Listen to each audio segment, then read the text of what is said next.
Hello everybody, welcome to Legal Wings Academy. हमारा channel Haryana judicial services के लिए एक पेड ग्रुप स्टार्ट कर रहा है, जिसका हमने फर्स्ट डेमो लेक्चर प्रीएम्पशन पर रेडी किया है मुस्लिम लॉ में। पहले हम स्टार्ट करते हैं पूरे टॉपिक को। एक जनरल ओवरव्यू हम प्रीएम्पशन का लेते हैं। देखिए, प्रीएम्पशन का एक general overview by an example हम समझेंगे। वो क्या कहता है, देखिए, ए, बी और C are living in a neighbourhood, यानी कि ए बी सी जो हैं वो आस पड़ोस में रह रहे हैं या फिर वो को शेयर्स हैं प्रॉपर्टी एक्स में। ठीक है, अब इनमें से कोई भी एक आदमी, यानी कि कोई भी, मान लीजिए बी जो है वो प्रॉपर्टी स्ट्रेंजर को बेच देता है। ठीक है, और वो जो स्ट्रेंजर जिसको प्रॉपर्टी बेची गई है वो वहाँ पर रह रहे ऑलरेडी लोगों को, यानी कि जो ए और सी वहाँ पर पहले से रह रहे थे, उनको परेशान करता है। ठीक है, अब ऐसे केसेस में ए और सी के पास मुस्लिम लॉ में क्या राइट है? देखिए, मुस्लिम लॉ में ए और सी के पास यहाँ पर राइट है, राइट ऑफ प्रीएम्पशन। तो वो राइट क्या है? वो राइट ये है कि ए या सी दोनों में से कोई भी या दोनों ही कंपेल कर सकते हैं बी को, जिसने अपनी प्रॉपर्टी सेल की है, कि वो वापस से अपनी प्रॉपर्टी बी, ए या सी में से किसी एक को बेच दे और उसको बायर की जगह प्लेस कर दे। So object of the preemption is to prevent the introduction of a stranger participator in appendages and neighbors so that no inconvenience and disturbance is caused to him. Basic, अब preemption का basic जो M है वो ये है कि कोई भी अगर आस पड़ोस में लोग रह रहे हैं तो ज़्यादा अच्छा होगा कि कोई भी स्ट्रेंजर वहाँ पर इंट्रोड्यूस ना हो, क्योंकि अगर स्ट्रेंजर आता है तो वो उन लोगों से घुला मिला भी नहीं होता, वो उन्हें जानता भी नहीं है, तो वो वहाँ कहीं ना कहीं ऑब्वियसली ओपिनियंस में डिस्ट्रैक्शंस होते हैं, डिफ़िकल्टीज़ आती हैं।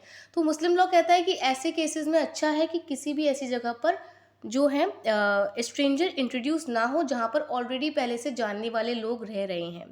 तो एक ही जनरल ओवरव्यू है। अब इसको थोड़ा सा हम डिटेल में कवर अप करेंगे। देखिए, प्रीएम्पशन, थोड़ा सा इसको हम अच्छे से थ्योरेटिकल पार्ट भी इसका पढ़ेंगे। वो ये है, the law of preemption, the law of preemption is based upon the text of Muslim law, यानी कि ये मुस्लिम लॉ के टेक्स्ट पर बेस्ड है। And it is well founded doctrine in India, यानी कि जो लॉ ऑफ प्रीएम्पशन है ये मुस्लिम लॉ के टेक्स्ट पर बेस्ड है और ये हमारे इंडिया में वेल फाउंडेड डॉक्ट्राइन है। मतलब ऐसा नहीं है कि वेगनेस है या हमें पता नहीं है, ये हमारे इंडिया में ये बहुत वेल फाउंडेड डॉक्ट्राइन है। अब कहते हैं प्रीएम्पशन का जो डेफिनेशन होती है वो क्या है। देखिए, द राइट ऑफ प्रीएम्पशन और शुफा, एक और चीज़ याद रखिएगा कि हम प्रीएम्पशन को शुफा भी कहते हैं। द राइट ऑफ शुफा is equal to right of preemption. ठीक है, द राइट ऑफ प्रीएम्पशन और शुफा is a right to acquire by compulsory purchase in certain cases immovable property in preference to all other person. अब देखिए, हमारे जो पहले वाले एग्जाम्पल में जो ए और सी हैं, ठीक है, वो लोग क्या कर सकते हैं, वो लोग बी को कंपेल कर सकते हैं उसकी प्रॉपर्टी परचेज करने के लिए। ठीक है, अगर बी मान लीजिए स्ट्रेंजर को प्रॉपर्टी सेल करता है तो ए और सी हमने अभी देखा ऊपर कि वो उसे कंपेल कर सकते हैं कि वो प्रॉपर्टी वापस से उसको बेच दे, ए और सी में से किसी एक को बेच दे। आप कहते हैं the preemption of the Muslim law does not resemble the preemption of the Roman law. ठीक है, ये रोमन लॉ की जो प्रीएम्पशन है उसकी तरह नहीं है, ये जर्मन लॉ के प्रीएम्पशन की तरह है। अब देखिए, दिगंबर सिंह वर्सेस अहमद, बहुत ही इम्पोर्टेंट केस जो है ये दिगंबर सिंह वर्सेस अहमद जो है इसका है, याद रखिएगा इसे। इसमें जो बेसिकली प्रीएम्पशन का ओरिजिन है वो डिस्क्राइब हुआ था। ठीक है, अब आते हैं इसकी जो थोड़ी बहुत डेफिनेशंस हैं जो कि केस में एक डिफाइन की गई थी, उसको समझते हैं और एक इसकी डेफिनेशन का जनरल ओवरव्यू लेंगे। देखिए, the technical Arabic term for its Anglo Mohammedan equivalent preemption is शुफा विच लिटरली मीन्स एडिंग, यानी कि जो शुफा का जो असली मतलब होता है, जो लिटरल मीनिंग होता है, उसका मतलब होता है जोड़ना, एडिंग। लेकिन गोविंद दयाल वर्सेस इनायतुल्लाह में जस्टिस महमूद ने प्रीएम्पशन को डिफाइन किया as a right which the owner of a certain immovable property possesses as for the quiet enjoyment of that immovable property to obtain in substitution for the buyer proprietary possession of certain other immovable property not his own on such term as those on which such later immovable property is sold to another person. एक और चीज़ ध्यान रखिएगा, ये जो case है ना गोविंद वाला, ठीक है, ये भी बहुत इम्पॉर्टेंट केस है, ठीक है, ये भी गोविंद दयाल वर्सेस इनायतुल्लाह, इसको बिल्कुल प्रीएम्पशन का बहुत ही लीडिंग केस है, इसको भी बहुत अच्छे से ध्यान रखिएगा। अब जो इस पूरी जो डेफिनेशन को समझाया गया है, इसको हम आसान शब्दों में समझेंगे। देखिए, preemption is a right of which the owner of a certain immovable property possesses to obtain property possession of certain other immovable property not his own। देखिए, सबसे ऊपर वाले एग्जाम्पल में जो ए और सी हैं वो किसी प्रॉपर्टी के ओनर थे, ठीक है, जो है ना। अब वो क्या राइट पजेस करते हैं, वो बी की प्रॉपर्टी को पजेस करने का राइट रखते हैं अगर बी किसी स्ट्रेंजर को प्रॉपर्टी सेल कर दे, ठीक है। The right is obtained in substitution for the buyer. अब हमने ऊपर भी देखा कि जो राइट जो ऑब्टेन किया गया था वो सब्सटीट्यूशन ऑफ द बायर में, यानी कि बी ने प्रॉपर्टी वाई को सेल की थी, तो ए और सी ने उससे क्या कहा कि भाई तू वाई को हटा और हमें वाई की जगह प्लेस कर दे, ठीक है। इस पॉइंट का मतलब ये है। अब कहता है right of proprietary possession is obtained on the same terms on which that other immovable property is sold to the purchaser.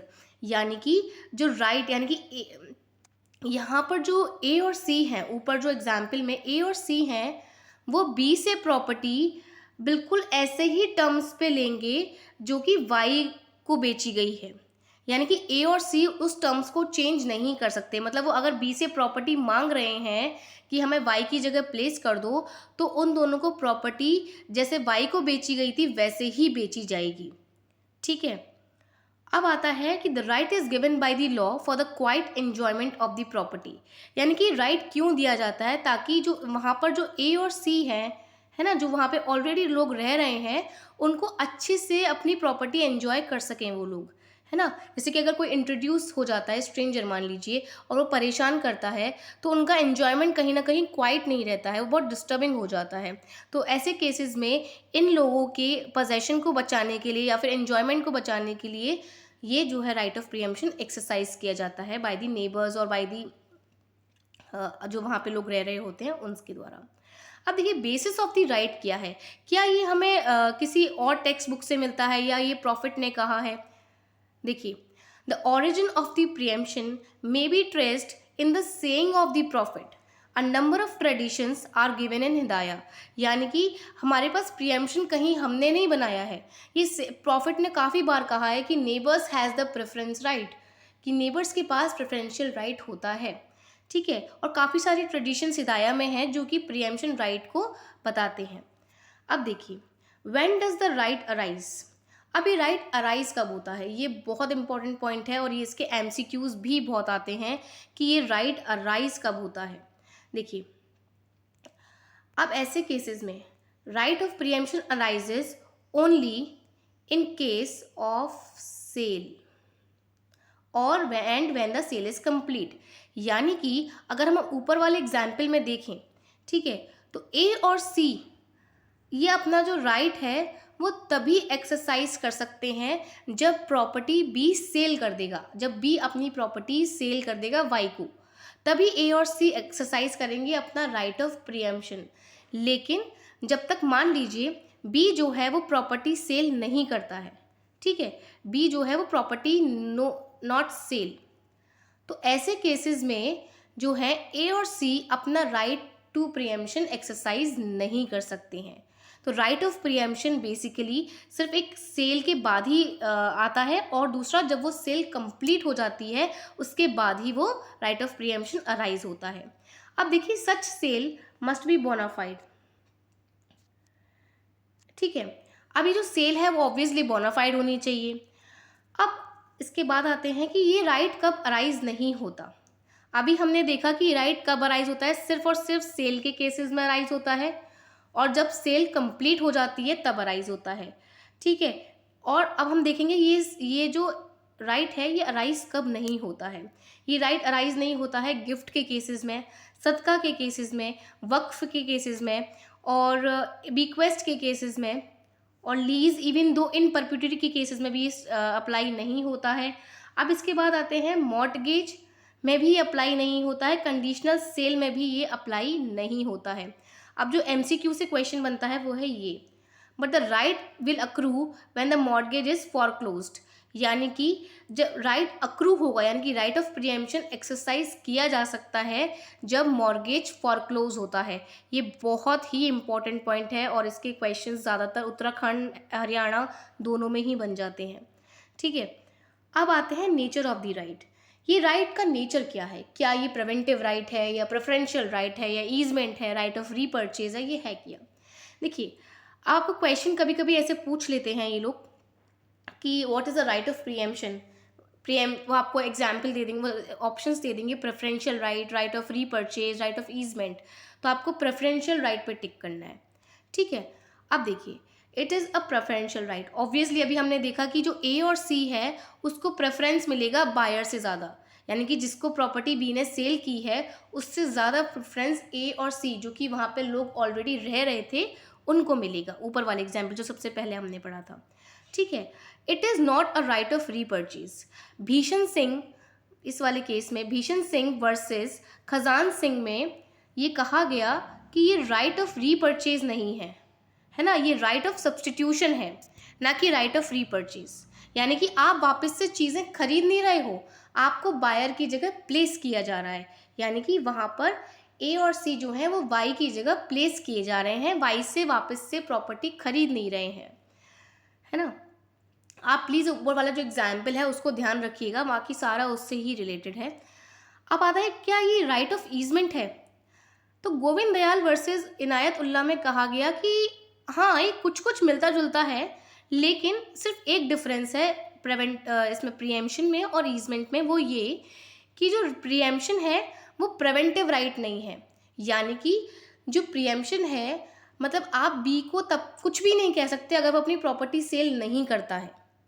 ठीक है, मतलब अगर वो प्रॉपर्टी सेल करेगा तभी ए और सी जो ऊपर वाले एग्जाम्पल में थे वो राइट ऑफ प्रीएम्पशन तभी एक्सरसाइज करेंगे जब प्रॉपर्टी बी सेल करेगा।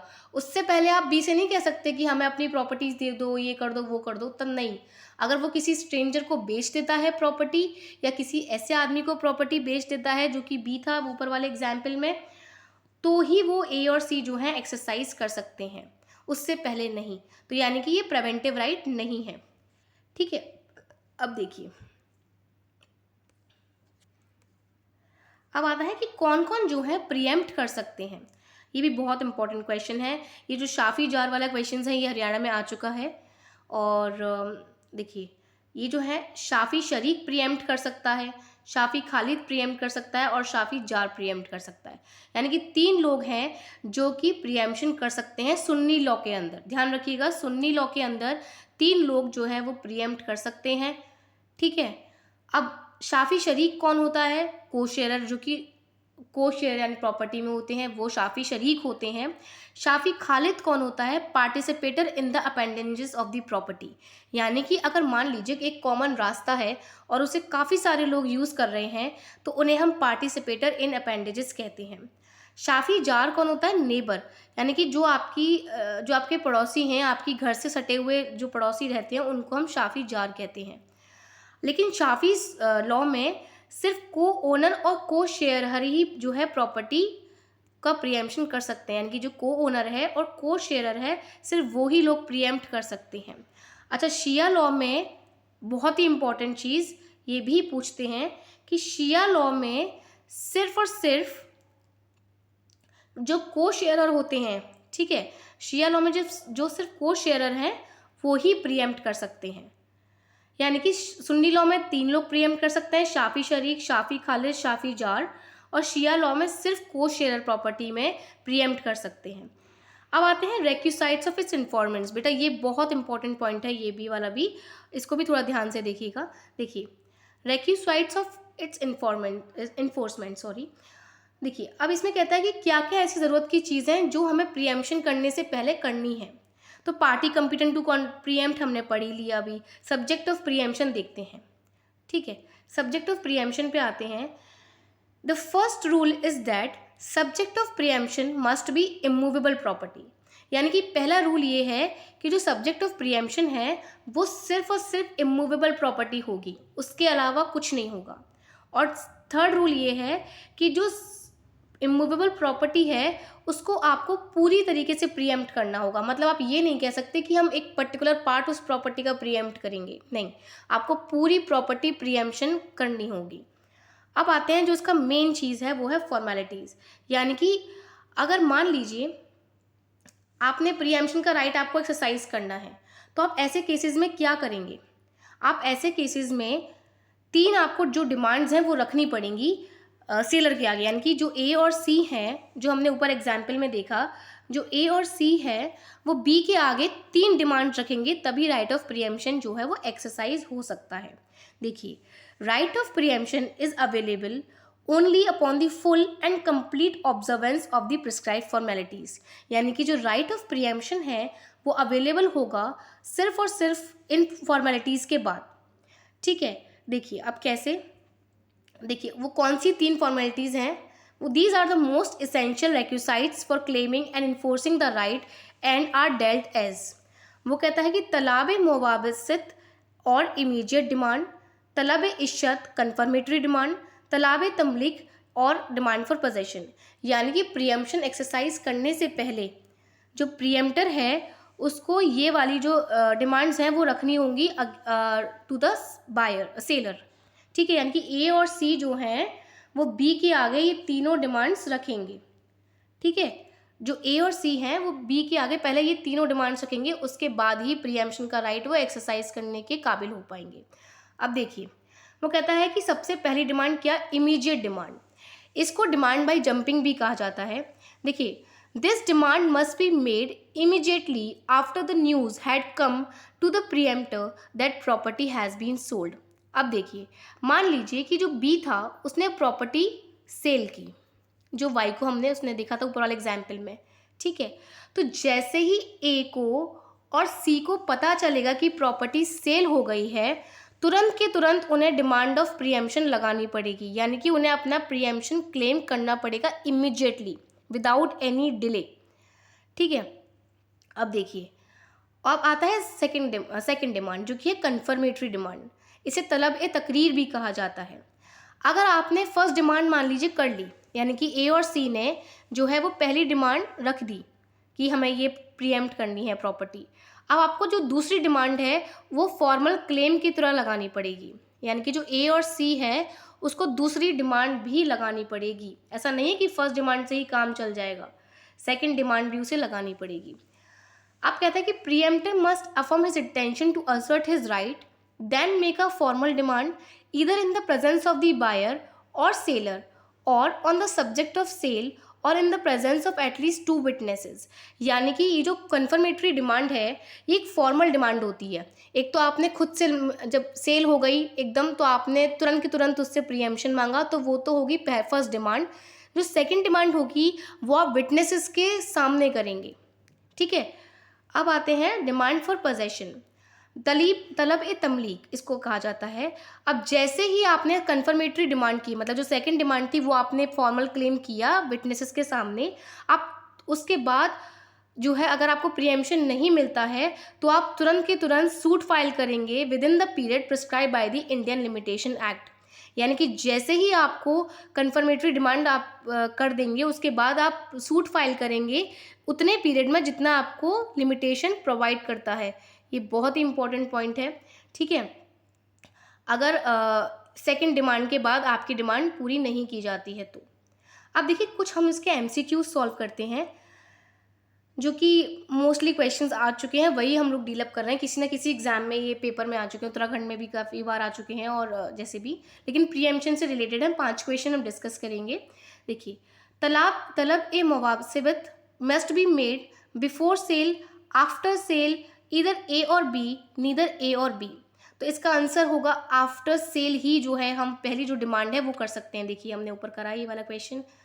ठीक है, जो इमीडिएट डिमांड होती है वो आफ्टर सेल ही होती है। ठीक है, अब आते हैं subject of preemption must be movable property, immovable property, both A and B, only movable property. तो इसमें इमूवेबल प्रॉपर्टी आएगा। ये भी हमने क्वेश्चन जो है ऊपर किया हुआ है सब्जेक्ट ऑफ प्रीएम्पशन में, आप प्लीज़ इसको देख लीजिएगा एक बार। अब आता है under Shia law the right of preemption is available to co sharers only, neighbour, participators and none of the above. तो इसमें को शेयरर्स आएगा, ये भी हमने क्वेश्चन ऊपर किया हुआ है, ठीक है। Right of preemption is a preventive right, weak right, preferential right, only B and C. तो इसमें आएगा बी और सी, यानी कि ये प्रिवेंटिव राइट भी है, प्रिवेंटिव राइट सॉरी इसका आंसर है C, preferential right, sorry preferential right इसका आंसर है। सो ये था हमारा आज का टॉपिक प्रियम्पशन। आई होप आपको अच्छा लगा होगा। कोई भी इम्प्रूवमेंट के लिए आप कमेंट कर सकते हैं। So thank you so much.